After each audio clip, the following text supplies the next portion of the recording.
La dosimetría interna es la determinación de la dosis debida a fuentes internas, esto es, fuentes que fueron incorporadas al cuerpo humano. Cuando se manipulan fuentes no selladas, como por ejemplo en investigación o diagnóstico clínico en biomedicina, además del riesgo de irradiación, que es común a cualquier fuente de radiación ionizante, se agrega el riesgo de incorporación o de contaminación. La IAEA distingue estos dos conceptos. Define incorporación como el ingreso de radionucleidos al cuerpo humano por distintas vías. Inhalación, ingestión, a través de la piel intacta, a través de heridas, por inyección. En cualquier caso, una vez incorporado el radionucleido, se distribuye, se metaboliza y se excreta exclusivamente según sus características físico-químicas. La incorporación aplica a las tres categorías de exposición, pero solo en la exposición médica esa incorporación es deliberada, ya sea con fines diagnósticos o terapéuticos. Para las otras dos categorías de exposición, la ocupacional y la del público, la incorporación corresponde a contaminación interna. ¿Y cómo define contaminación la IAEA? Como la presencia ni intencionada ni deseable de radiactividad, ya sea en la superficie o en el interior de cualquier material, incluso el cuerpo humano. Por ejemplo, una gota de solución radiactiva que se deposita no intencionadamente sobre la superficie de la mesada o de cualquier elemento que se esté usando, o sobre la piel de una persona, constituye una contaminación, siempre que el material radiactivo no sea capaz de ingresar al cuerpo por piel intacta.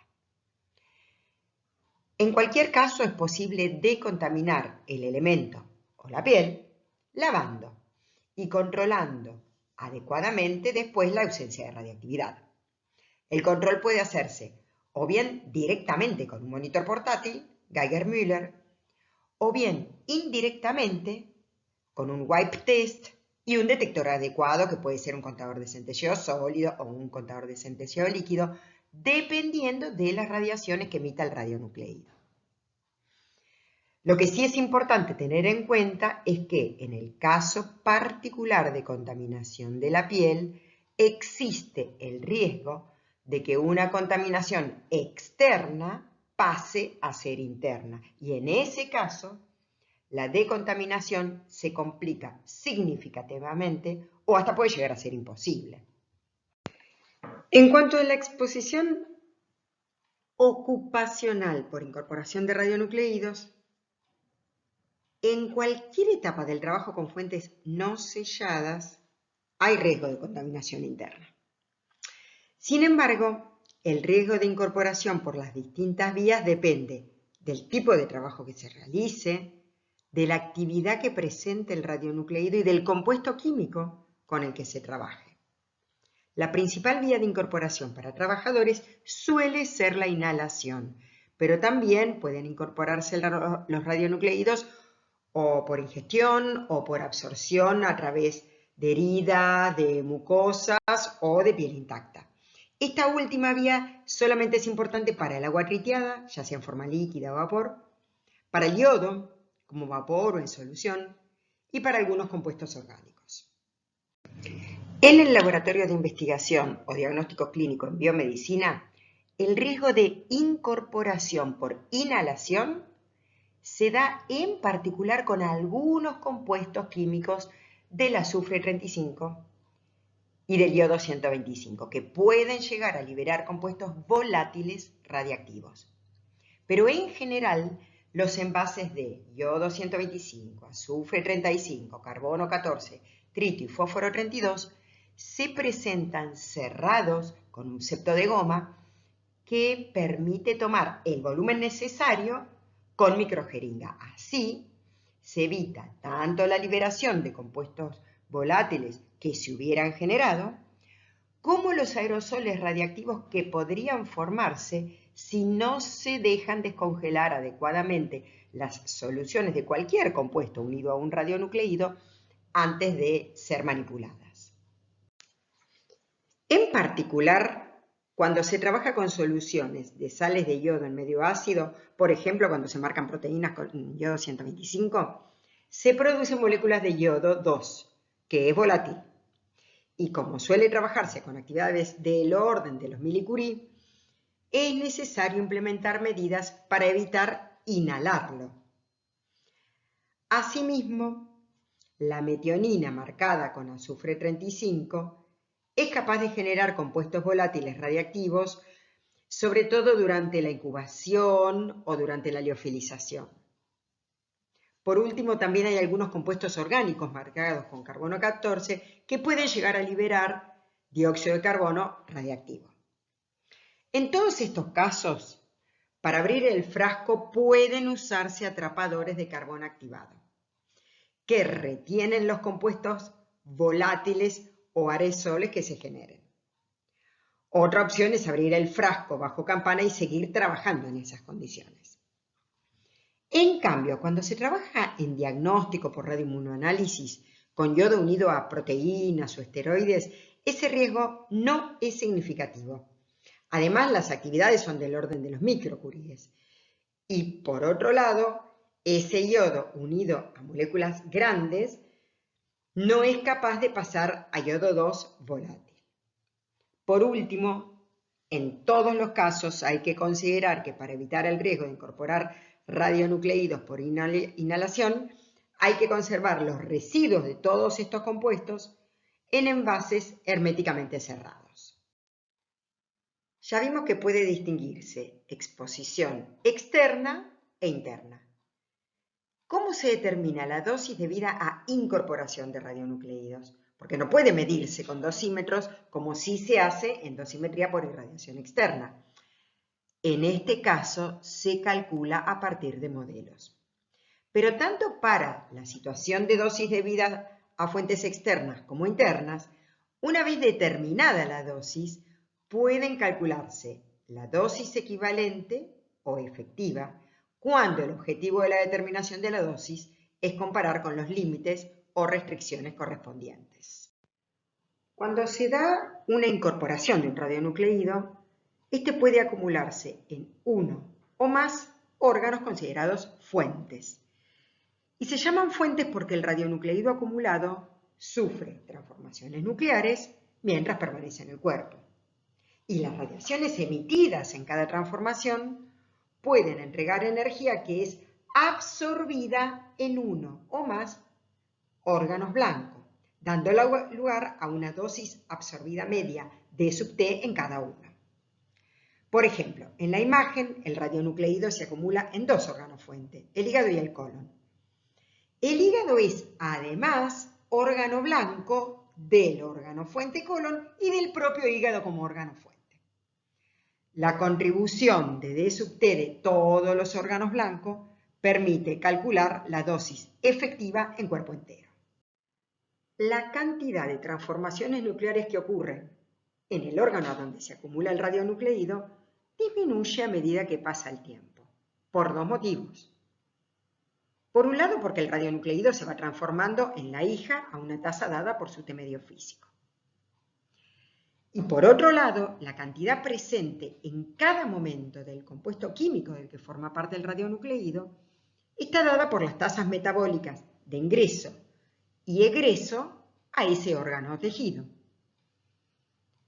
Esas tasas determinan el T biológico de ese compuesto químico en ese órgano o tejido. Y la combinación de los dos T medios, el físico y el biológico, determina el T efectivo. Cuando uno de los dos T medios es mucho mayor que el otro, el T efectivo va a estar dado por el T medio que sea más corto. Si se grafica la variación de la actividad, o sea, el número de desintegraciones por unidad de tiempo, en un órgano o tejido dado en función del tiempo, vemos que la actividad baja a una velocidad dada por el T efectivo, a partir del valor de actividad incorporada por ese órgano o tejido al tiempo inicial. Y acá vemos la otra acepción de la palabra incorporación, que se usa para actividad incorporada. El número total de desintegraciones que ocurren en ese órgano o tejido, llamado actividad acumulada, corresponde al área bajo la curva. Pero a su vez, ese número total de desintegraciones determina la dosis comprometida. Análogamente, se puede graficar la variación de la tasa de dosis, esto es dosis por unidad de tiempo, en un órgano o tejido dado en función del tiempo. Y vemos que nuevamente esa tasa baja en función del T efectivo, a partir del valor de tasa de dosis inicial en ese órgano o tejido. En este caso, el área bajo la curva corresponde a la dosis absorbida media comprometida en ese órgano o tejido, que va a estar dada por la actividad acumulada. ¿Y por qué se llama comprometida? Porque corresponde a un periodo dado de compromiso. Esto es el intervalo de tiempo en el que se integra la curva. El intervalo siempre se toma a partir del momento de la incorporación y se extiende por 50 años para adultos, hasta los 70 años de edad para niños y a tiempo infinito para pacientes. En forma análoga a como habíamos definido H sub T y E para el caso particular de incorporación de radionucleídos, se definen las correspondientes dosis comprometidas. Las dosis comprometidas a H sub T y E se calculan en la persona de referencia, usando fantomas computacionales basados en imágenes tomográficas.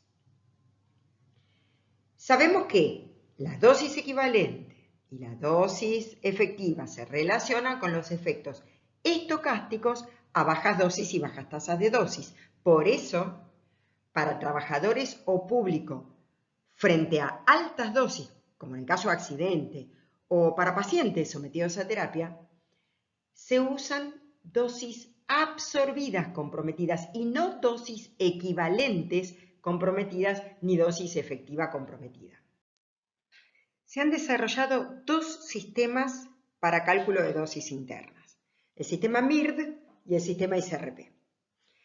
El sistema MIRD fue desarrollado por la Sociedad de Medicina Nuclear e Imágenes Moleculares de Estados Unidos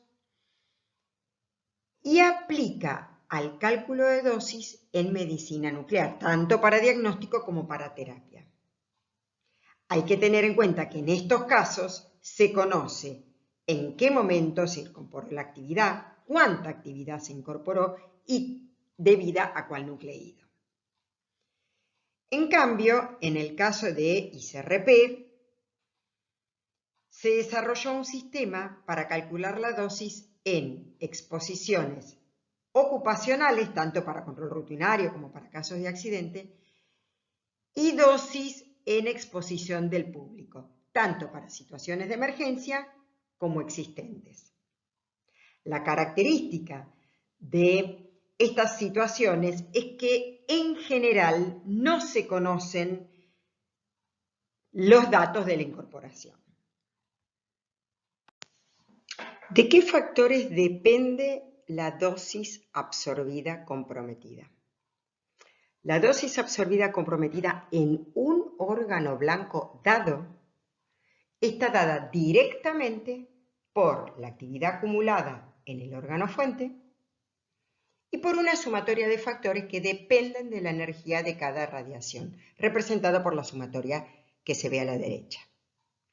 Esto para cada órgano fuente. Si hubiera más de uno, se suman todos.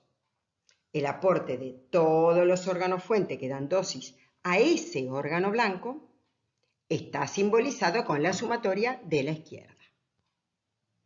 En cuanto a la actividad acumulada, es decir, la cantidad de desintegraciones que ocurren en el periodo de tiempo considerado, 50 años para adultos, ya sean trabajadores o miembros del público, habíamos visto que dependía del T efectivo y de la actividad inicial en el órgano fuente, como se puede ver en el gráfico. La actividad acumulada está dada por la actividad inicial en el órgano fuente y por el lambda efectivo. A su vez, esa actividad inicial en el órgano fuente está dada directamente por la actividad incorporada por la persona y por la fracción de captación de ese órgano. En cuanto a la sumatoria de factores que dependen de la energía de cada radiación, la que se ve a la derecha, incluye la probabilidad de emisión y la energía de cada radiación, es decir, la energía emitida. Pero como la dosis absorbida está dada por la energía absorbida por unidad de masa del órgano, se considera la fracción absorbida phi para cada par fuente blanco. Este factor phi es la relación entre la energía absorbida y la emitida. Depende del tipo y energía de la radiación y del par de órganos fuente blanco considerado. Y se obtiene a partir de modelos matemáticos de simulación que se llaman fantomas y que han ido evolucionando con el tiempo. ¿Y cuánto vale la fracción absorbida? Para el caso de radiaciones penetrantes, esto es para fotones de más de 10 keV, phi toma valores entre 0 y 1. En cambio, para radiaciones no penetrantes, esto es partículas cargadas o fotones de menos de 10 keV, se toma phi igual a 1 en el órgano fuente, es decir, toda la energía emitida es absorbida en el propio órgano. Nada escapa y por lo tanto nada llega a otro órgano distinto del órgano fuente. Por eso, en cualquier otro órgano, phi vale 0. A partir de la dosis absorbida comprometida a 50 años en cada órgano blanco, se obtienen, como ya habíamos visto, la dosis equivalente H comprometida a 50 años en cada órgano o tejido y la dosis efectiva E comprometida a 50 años. Como la actividad incorporada usualmente no se conoce en el sistema SRP, se estima. Una vez estimados los becquerel incorporados, se multiplica ese valor por el correspondiente factor E50, expresado en Siebre por becquerel, y que corresponde a la dosis efectiva comprometida a 50 años en cuerpo entero por unidad de actividad incorporada. Estos factores están disponibles en las publicaciones indicadas a la derecha. Y ese producto permite conocer la dosis efectiva comprometida a 50 años y compararla entonces con el límite para trabajadores. Por su parte, considerando el periodo de compromiso para público, se han publicado los correspondientes factores para calcular la dosis efectiva comprometida y compararla con el límite correspondiente. ¿Y cómo se puede llegar a inferir el valor estimado de la actividad incorporada? Se miden o bien actividades directamente en el cuerpo, si el radionucleido emite fotones, o bien se miden excretas, si es que emite partículas cargadas. Y esos valores medidos se aplican a un modelo biocinético matemático que permite obtener el valor de la actividad incorporada. ¿Pero incorporada cuándo? Puede ocurrir que se conozca el momento en que ocurrió la incorporación o en controles de rutina, ese momento habrá que estimarlo. Pero no siempre es necesario el monitoreo de un trabajador para saber si incorporó un radionucleído. La IAEA recomienda hacerlo solo si es probable que la dosis efectiva comprometida supere un milisievert anual, o bien después de un accidente. Una vez calculada la dosis efectiva comprometida, puede compararse con el límite correspondiente. Sin embargo, la normativa argentina usa un límite secundario, el límite anual de incorporación ALI. Se define como la actividad de un radionucleído expresada en becquerel que incorporada por el trabajador en un año da lugar a una dosis efectiva comprometida a 50 años, E50, de 20 milisievert. El ALI se define para cada radionucleído y para incorporación por dos vías, inhalación e ingestión. Se considera el ALI un límite secundario porque se calcula a partir de un límite primario de 20 milisievert. La fórmula que ven es la que usa la norma básica 10.1.1 para expresar el límite de exposición ocupacional y comprende un término debido a la irradiación externa y el otro debido a la incorporación. Para el control ocupacional de la contaminación interna en particular, se usa también el límite derivado de concentración en aire DAC. Se compara con la medición de radionucleidos en aire. Los dos valores a comparar se expresan en becquerel por metro cúbico. Y a partir de la relación que haya entre los dos valores, pueden requerirse restricciones de tiempo de permanencia del trabajador en un ambiente dado.